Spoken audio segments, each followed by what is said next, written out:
1 Corinthians chapter 6, and again, not making it too far this morning, but there was really too much for me to try and squeeze any more in, so we'll be finishing up the chapter next week. But today, we got through verse 11 next week, so I'll just look at a few verses this morning. So starting verse 12, 1 Corinthians 6, verse number 12. All things are lawful unto me, but all things are not expedient. All things are lawful for me, but I will not be brought under the power of any. Meats for the belly, and the belly for meats, but God shall destroy both it and them. Now the body is not for fornication, but for the Lord, and the Lord for the body. And God hath both raised up the Lord, and will also raise up us by his own power. And we'll stop right there. This particular section, these few verses here, is kind of a really technical portion of Corinthians. It was really, honestly, kind of difficult to really get this together for this morning because there was a lot of, and I'm not going to get into all the details, I don't think it's all that necessary, but there was a lot of wading through the technicality of it just to try and interpret it. Okay, and so what I'm going to be giving you this morning is my interpretation of this, as I always do. And so there's some people who do see this argument a little bit differently, but to me, this was the way that made the most sense, okay? So that's just the way I have to do it. Now, in the next chapter, starting in chapter 7, Paul, he's going to start introducing issues of marriage. He's going to be preaching or teaching on marriage. And so this particular section here, 12 through the end of the chapter, really kind of deals or serves as a transition from the arguments that he's been making to start dealing with marriage. And so over the last two chapters, he's been dealing with various immorality issues, and in this particular section, he kind of deals with immorality kind of in general. And so it also makes sense why he would flow from that into a discussion of marriage. But the generality of this is kind of seen by the mention of the word harlot in verse 15. We'll get to that next week. And the broad command in verse 18, which is simply flee fornication. You see that there at the beginning of verse number 18. And so this is just kind of a broader discussion. He's not dealing with a specific issue, such as the man in the incestuous relationship. He's not dealing with anything specific here, but just kind of the broad immorality issues that were taking place in this church. Now, as we've discussed in the past, and we did so mostly in the introduction, and so it's been a little while, but the city of Corinth, the city of Corinth, not the church, but the city of Corinth, was a city that was wholly given over to these kinds of immoral practices. As we discussed, and as I told you back then, to be a Corinthian girl, if you were called a Corinthian girl, that was a slang for prostitute. Even if you were not in Corinth, a Corinthian girl, that's just how prevalent and how well known it was to the surrounding areas of how prevalent it was in Corinth. And so the issue, the topic of prostitution was something that was rampant, and it would seem from this text that it was invading, or maybe a better way to say it, never left the church at Corinth. And so, again, it's possible, given their refusal to discipline the man who was involved in that incestual relationship, that others in this church were also involved in other various forms of sexual sin. And so, therefore, in this section, Paul deals with their theological reasoning, and that's what this section is. And so they are going to present a theological argument as to why they were doing the things that they were doing and why it didn't matter. And Paul's then going to rebut that argument, and that's what we're going to see here in verses 12, 13, and 14. So number one, you see in verse number 12, they present their argument. Again, this is the way that I see this. All things are lawful unto me. This is kind of what the Corinthians were saying. Well, all things are lawful, Paul. We have freedom as Christians. All things are lawful. I can do whatever I want. And so Paul comes back, whereas that may be true, all things are not expedient. But Paul, all things are lawful. I can do whatever I want. And Paul says, again, that may be true, but I will not be brought under the power of anything.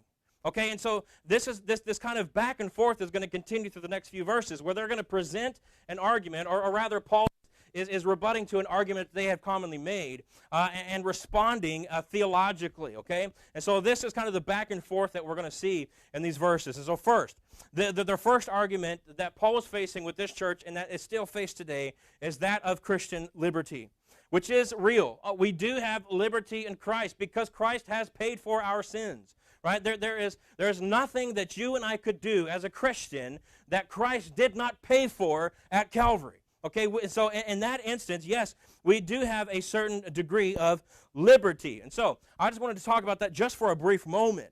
And so when we talk about Christian liberty, what we are talking about is what is or what is not lawful for a Christian to do today. Okay, so when we talk about liberty, that's what we're talking about. Now, obviously, we mentioned this morning, we are no longer bidden by the law of Moses because Christ came to fulfill that law. Right? And so we're not bound by the specificity of the old Mosaic law. But however, just because the law of Moses has been fulfilled does not mean that there are no more laws. Okay? And so we discussed this briefly last week, but that's what we refer to as antinomianism. This view of antinomianism is that there are no more laws for Christians. You can, in actuality, do whatever you want to do. There are no prohibitions for the Christian. But the New Testament does give clear prohibition. And so to say that is to negate vast sections of New Testament which give law for us today. Now, there are things that the New Testament, and here's the issue. This is where liberty comes into play. There are things that the New Testament does not strictly forbid. There are a lot of things because that's not what the New Testament was doing. The New Testament never set out to be an exhaustive list of things that you can and cannot do.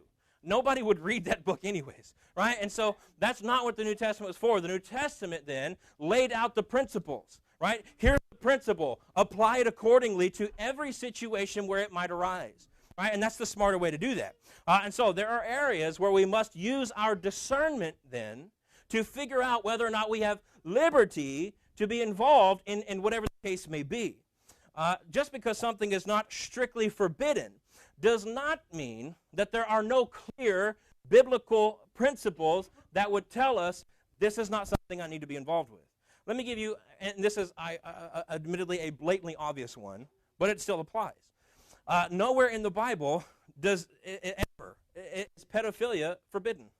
You can go from Genesis to Revelation. You will never find anywhere pedophilia is forbidden. But does that mean that Christians today have liberty to be involved with that wickedness?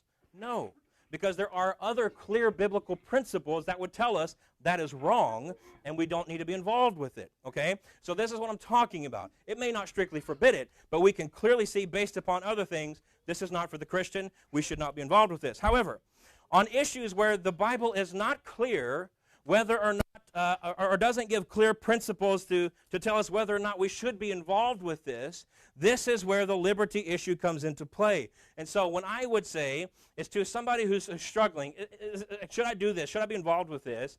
Here's what I would tell somebody.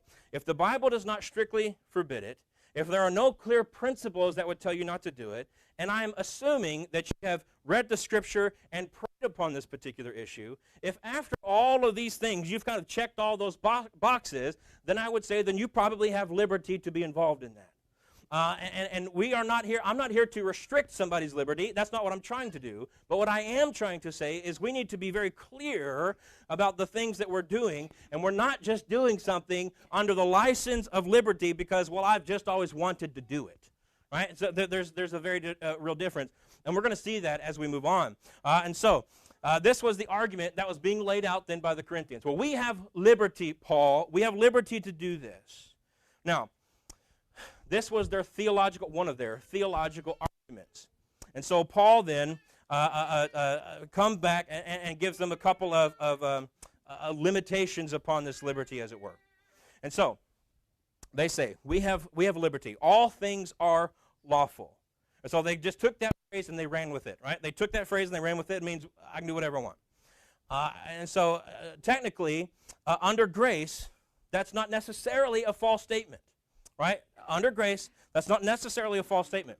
There, as I said a while ago, there is no sin that you and I can commit today as a Christian that has not already been forgiven because of what Christ did at Calvary. But just because that is true does not give us then a license to go out and live a licentious life just because it has already been paid for. This is exactly what Paul talks about to the Romans. Paul says in Romans chapter 6, he says, what shall we say then? Shall we continue in sin that grace may abound? He says, God forbid, how shall we that are dead to sin live any longer therein? Right? And so the issue at hand here is that they're trying to continue in sin because God's covered it. Jesus died for it, Paul. It doesn't matter anymore. And so, Paul, again, as I said earlier, he kind of narrows the argument, and what he does is he places roadblocks upon their license, okay? And so that's what we're going to deal with right now. And so the thought should not be, all things are lawful, point blank, just I can do whatever I want. The thought should be, number one, all things are lawful, but is it expedient? Is it expedient? That word expedient means to be helpful or profitable. I think that's an interesting way to think about this.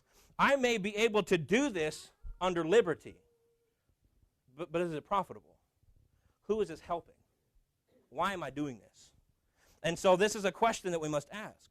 And so this shows us what is, I think, maybe a neglected aspect of Christian liberty, one that you don't really hear talked much about today. We have Christian liberty, and that is absolutely true. And Paul's going to talk about that more, and I'm not going to get into great specifics of it because we're going to get to that later on in Corinthians. But an important aspect of our liberty is that fundamentally, more so, our Christian liberty is not for us. Fundamentally, our Christian liberty is for others. What we do under the license, or rather under the banner of liberty is this profitable not only for me, but for others? Is what I'm doing expedient for others? And so the main function of our liberty is not, do we get to do the things that we want to do? The main function of our liberty is, can we do things that are helpful to others? Right? This is what we're talking about here. I like the way Gordon Fee says it. He says, freedom is not to be for self, but for others. The real question is not whether an action is lawful or right, or even all right, but whether it is good, whether it benefits. He says, truly Christian conduct is not predicated on whether I have the right to do something, but whether my conduct is helpful to those about me. Okay, and so this is an aspect of our Christian liberty that Paul will talk about this in much more detail later on, but this is an aspect of our liberty that I think gets lost in the discussion a lot of times, right? People, this topic, it's all about what can you do, right? Let's enjoy life, and yes, we should have joy, and yes, we should enjoy life in the bounds that the New Testament gives us, but that real true aspect of Christian liberty is, are you helping others in the actions and the things that you are partaking in? And so the second question then is not only is it expedient, but secondly, if I'm involved in something, some kind of liberty issue, am I being dominated by that which I have freedom to do? Now, this is a very interesting argument that Paul makes, okay? So catch kind of the play on the words here. And so again, the main purpose of our freedom is to help others. However, that's not to say that there's no individual aspect of it. It's just that's not the main function of it. But here again, Paul narrows the argument. Just because we can do something does not mean that we should do something, right? Just because you can doesn't mean you are by necessity must do it, especially if that thing begins to have power over us. Now, we as people, I think naturally are addictive in nature, right? We can get involved in something even if it's not a bad thing. And we can get involved in something and become addicted to it, and that thing begins to have a power over us that it should never have. Right? And so this is Paul's argument here. And so Paul is saying that there's nothing worth doing under the banner of Christian liberty if we become enslaved to it. Right? And so again, catch that play he's talking about. You may have freedom, but is your freedom turning you into a slave? Right? That's what he's saying here. And so with regards to the Corinthians, they believed, now he's going to deal with this in a second, they believed they had freedom to be involved in these immoral acts. But Paul says you've become a slave to it. You become put under power by it. You may think that this is just something I'm doing with your freedom, but if I told you, okay, well, stop right now, would you even have the ability to it? Or have you become enslaved to it? Is this something that's driving your actions and your thoughts and your every being? You've become a slave to that which you thought you had freedom to do. And so it's a very interesting argument that Paul makes. And so to bring us into the context of what Paul is talking about, again, what they're being affected by and what they're affecting others by was their lewdness, and had become enslaved to their sexual promiscuity. And that all happened because they thought, all things are lawful. I can do whatever I want. And yet it had turned into something that it never should have turned into. And so this is what leads to verse 13. Now verse 13 is the most technical part of this. And there is a lot of debate over the interpretation of verse 13. Okay, and again, I'm going to give it to you the way I see it. There is debate upon debate. Entire books probably have been written about the technicality of verse 13. But I'm just going to try to make this as simple as I can. And so verse 13 and 14 set up the most technical aspect of this argument made by Paul. So there are two basic propositions made, the way I see it. Two basic propositions made, one by the Corinthians and the other by Paul. Okay, so proposition 1. Proposition 1 is the beginning of verse 13. Here's the proposition. Meat is for the belly, and the belly is for meat. God will then destroy, and that word destroy means to cease, to cause to cease, to annul, to do away with. God is going to do away with both of those things. So meat is for the belly is for meat, but God's going to do away with both. So the argument then is it doesn't matter what you eat. It doesn't matter how much you eat. It doesn't matter what you do with your body physically. It's not going to exist in eternity. God's going to do away with it all. So that's proposition 1.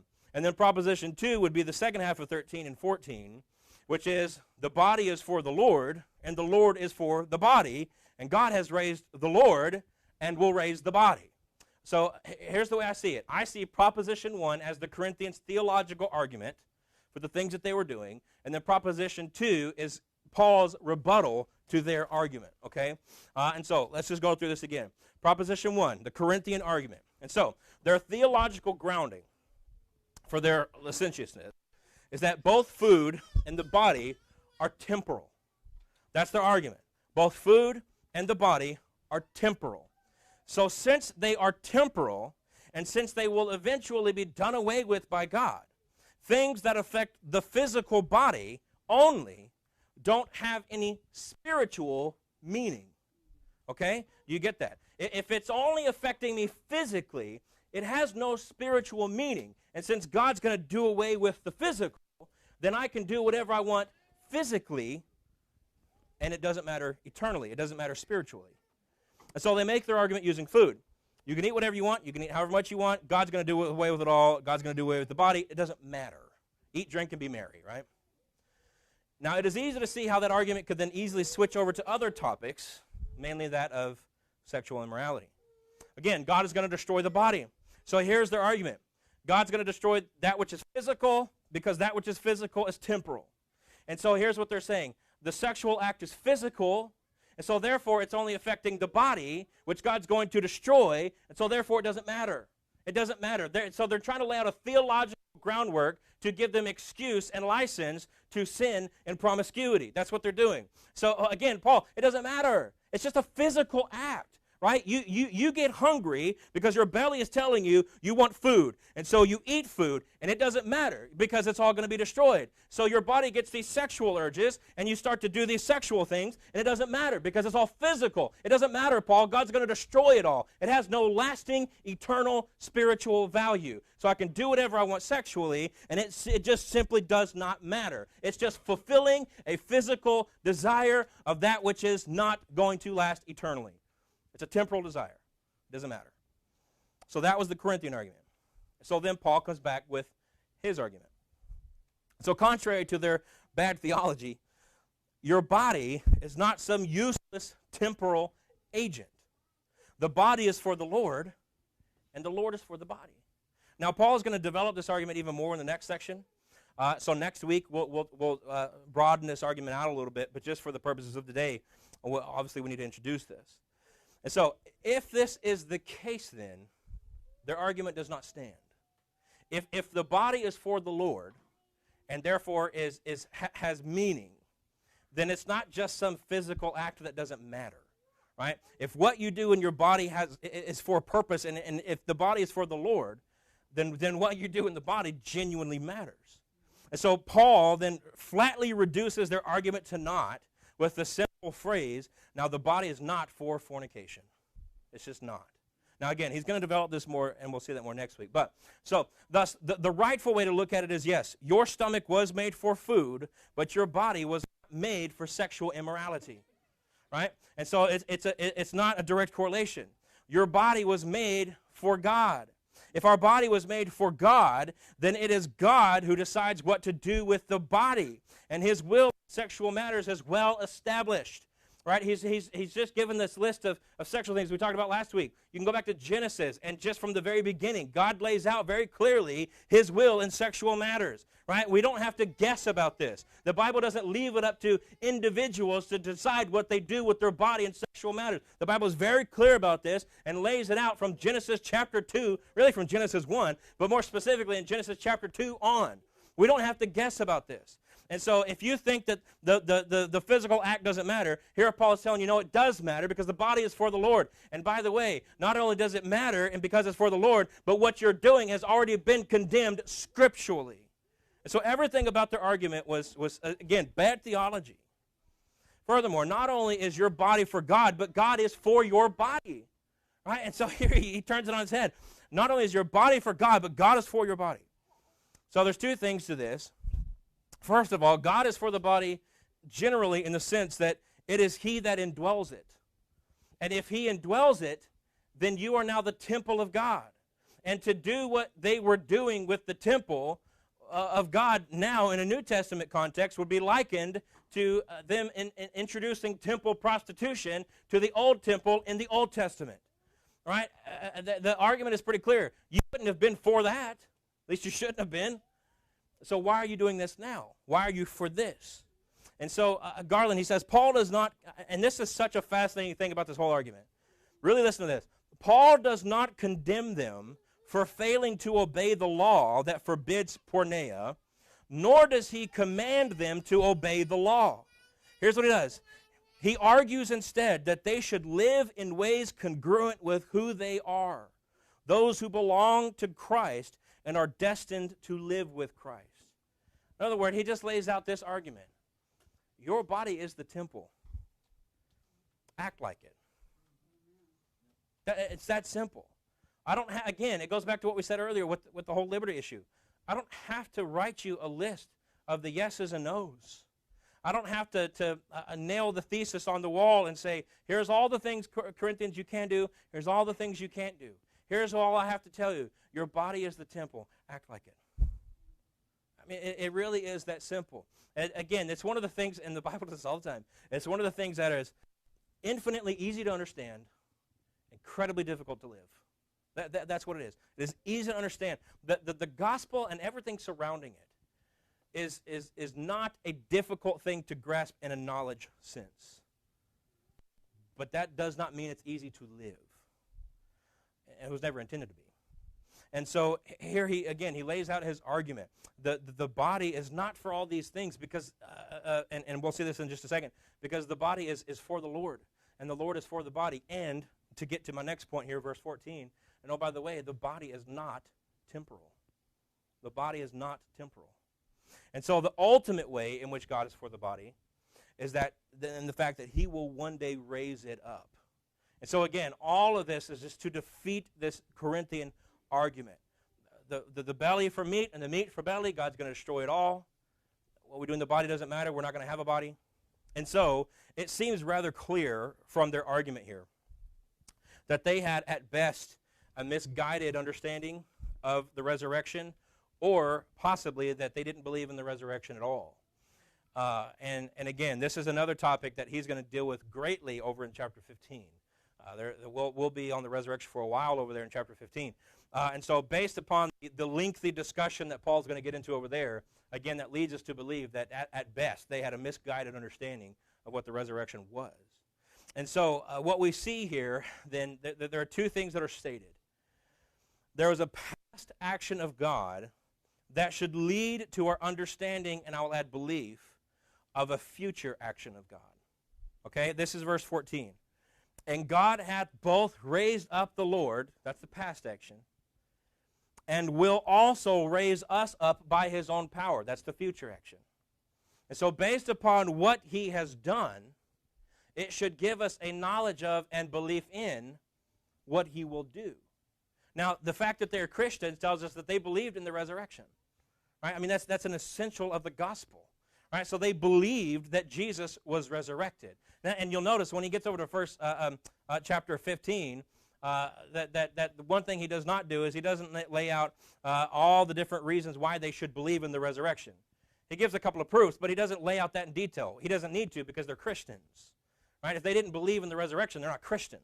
And so this is, again, that's an essential of the gospel. So they believed that.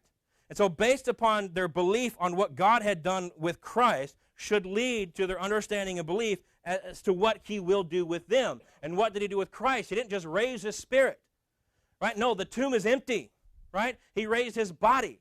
He didn't just raise the spirit. No, he was seen bodily after the resurrection. The disciples and Peter and Cephas and 500 people at one time, he'll say over in chapter 15, they all saw him physically in the body. And so it wasn't just, his body wasn't just some temporal thing that didn't matter. No, he will raise the body. And so the body then has a degree of importance. And so this is something that, again, we're going to see this a lot more in chapter 15, but Paul calls Christ there the first fruits of them that slept. The first fruits. And so the first fruits was a harvest term, right? You took the first fruits of your harvest, you gave those in blessing to God, basically as a way of saying, you've given me this thus far, thus I'm going to depend in and have faith that the rest of the harvest is going to come, right? And so based upon the first fruits, you had a belief in that more was coming. It's the same thing with Christ. He was resurrected, therefore more is coming. And so the resurrection of Christ not only procured our salvation, but it is a guarantee then of our own resurrection, right? And so it does both. It brings us salvation because if he doesn't resurrect, he's not God. And again, I'm getting into a lot of chapter 15 stuff here, but that's fine. We still got a long time until we get there. If he doesn't resurrect Jesus, then Jesus is not God. If Jesus is not God, we're dead. We don't have hope. We have no forgiveness of sin. And as he says there, we are of all men most miserable. And so the resurrection not only procures our salvation, but it guarantees our resurrection. And so it is impossible then to overstate the importance of the doctrine of the resurrection. You can't do that. You cannot overstate the importance of the resurrection. Without it, Christ is not the Messiah, there is no atonement, and salvation is not possible. Right? Our very being as a Christian, as a follower of Christ, hinges upon the fact of the resurrection. And so, because of what he did there, again, gives us knowledge, gives us faith, gives us belief in what he will do in the future. God will raise us up by his own power. By the power that he raised up Christ, he will do the same with you and I. Romans 8:11. But if the spirit of him that raised up Jesus from the dead dwell in you, he that raised up Christ from the dead shall also quicken your mortal bodies by his spirit that dwelleth in you. Right? Again, this isn't a question of if. It's a question of when. At some point, our bodies will be resurrected. However, or rather, let me say this first. It would seem that the Corinthians believed that the body had no part in the resurrection. Right? By everything that they've said, by their own arguments, it would seem that they believed that the resurrection was purely spiritual. Right? Spirit and soul go, but the body stays. The body's just going to die. It's going to go on the ground. It's going to rot away. The body has no part in our eternity with God. However, I'll quote here Wolfgang Strage. He said that the future is not redemption from the body, but redemption of the body. All right, get that. It is not redemption from the body. It is redemption of the body. Romans 8:22 and 23, it says, For we know that the whole creation groaneth and travaileth in pain together until now. But it goes on to say this, and not only they, but ourselves also, which have the first fruits of the Spirit, even we ourselves groan within ourselves, waiting for the adoption, to wit, the redemption of our body. It's just like the creation. The creation right now, it says it groans, and it's in travailing pain and agony, waiting for the day in which it is redeemed and brought back to what it once was. So too we as Christians wait, sometimes groaning, sometimes travailing in pain, for that day in which our body is redeemed, not done away with. Again, Christ didn't just resurrect spiritually. He resurrected physically. Right? What did Thomas do? He stuck his fingers into the nail prints. He thrust his hand into the side of Christ. It wasn't some vague spiritual mirage that Christ was there. He was there physically. And so again, all of this takes their arguments and say, your argument is nothing. Your argument has no theological basis or grounding whatsoever. So, in conclusion this morning, the resurrection, I don't have to tell you this, but the resurrection is a glorious truth. Not only that we serve a living God, which again is fundamental to the gospel, but that we too will live eternally and one day we will see him. I mean, think about that. We're not just going to be with him. We're going to see him physically. We're going to reign with him physically. 1 John 3:2, it says, Beloved, now we are the sons of God, and it doth not yet appear what we shall be. But we know that when he shall appear, we shall be like him, for we shall see him as he is. This is a physical reality. Again, this isn't just us floating on the clouds of spirits. That's not the picture of heaven that the Bible ever gives. There's a physical reality to our eternity. I mean, the Bible talks about the marriage supper of the Lamb. In some sense, whereas food won't be a necessity for the body, in some way it'll be available. We're going to have physical comforts like that. Again, it won't be a necessity. We won't have to eat to survive or to live. But the Bible is clear that at the very least, at least once we will. After Jesus resurrected, what do we see him do? He's sitting on the seaside with the disciples, and he's got food on the coals ready to go. It never tells us specifically that he ate it, but I would imagine he did. And so again, these are physical realities. It's not just a spiritual thing. And let me just say this. If it was just a spiritual thing, that's good enough. That's more than we deserve. But he's gone above and beyond that and said, no, I'm going to resurrect you physically. I'm going to redeem that body. And so people ask all the time, what age are we going to be? What are we going to look like? I don't know. The Bible doesn't tell us that. A lot of people say, well, we're going to be 30 because that's about how old Jesus was when he died. That's just, we don't know. What are we going to look like? I don't know. But we're going to look enough like ourselves that we'll be recognizable. Christ was. He was recognizable. I mean, the whole premise of 1 Thessalonians 4 and the rapture is that we are to be comforted in the fact that one day we will see our loved ones who had died and gone on before us. We will see them. Well, it's only a comfort if we recognize them. That's where the comfort lies, is that one day I'm going to see them again and I'm going to know who they are. Now, is it going to be the same? No. There's no more marriage there. Mine and Beth relationship is not going to be what it is now, but I'm going to know her. All right? We're going to have recognizability. Why? Because there's a physical reality to our eternity with Christ. There's a physical reality there. And so furthermore, also, he says in 1 John 3:2 that we're going to be like him. We're going to see him. So not only are we going to see him, but we're going to be like him. We're going to be like him. Speaking of Christ, we read in Philippians 3, it says, Who shall change our vile body, that it may be fashioned like unto his glorious body, according to the working whereby he is able even to subdue all things unto himself. And so, again, what does that mean? I don't know. How are we going to be like him? I don't know. Physically, some way, we will be like him. But I don't know. But I can tell you this, whatever it will be exactly what it needs to be in order for us to enjoy an eternity with him in the very presence of his glory. That's what it's going to be. Exactly what that entails, I can't tell you. And so one day, Christ will redeem our bodies. He's not going to destroy them. He's going to redeem them. They will be changed in the twinkling of an eye, and they will be made to be incorruptible. However, in Paul's whole argument here, even though that is going to one day happen, even though they're going to be changed in the future, is no excuse for us to not use them now as a means to glorify God. Right? We've been given our bodies for a purpose. And the purpose within that body is to use that which God has given to you to glorify him. That's why we have them, and that's why it matters what we do. Let's pray.